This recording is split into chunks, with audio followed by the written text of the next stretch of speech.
Hey guys, this is your boy Anthony coming to you again with a quick little video. Today we're doing a 2012 GMC Terrain with a 3.0. Customer came in with a complaint with the check engine light on. The two codes that I pulled was the p0011 and the p0014. Both camshaft position 7 sensor, timing over advanced or system performance bank 1. It's very typical. I make this real easy for you guys. It goes two ways. Well, it can go a couple other ways, but the first way of checking with this particular car is turn your car off and check your oil. This is very common with these cars, these vehicles. The oil is low and the variable valve time solenoids, I think these things carry actuators.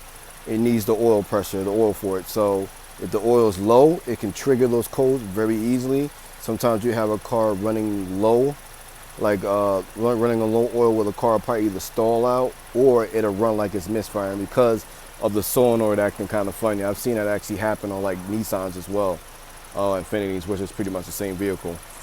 So first things first, you check that code, see if you have one of them or two of them, doesn't really matter. The first thing you want to do is check that oil level. Make sure the oil level is right.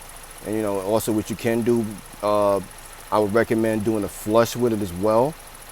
I would add some, engine flush with it, run it so you can help clean out all that gunk that could be messing up into the, the actuators. You don't want those things. Those things have a habit of building up a lot of oil gunk. That's why they actually use like this low-grade oil, like synthetic or the 520s, because those screens, they get clogged up very quickly.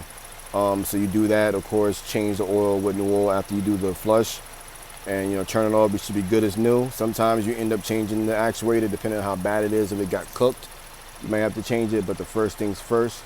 If you're not experiencing the stalling and the shaking and misfire, you just got the light on for the code, you pretty much probably in the safe zone. Just change the oil, turn off the light, and you should be good to go, all right? And this is, again, guys, this is for the two codes, p0011 or p0014, or either or, it doesn't matter. Check your oil level first. Until next time, guys, please subscribe to my channel. I appreciate it. Until then, take care.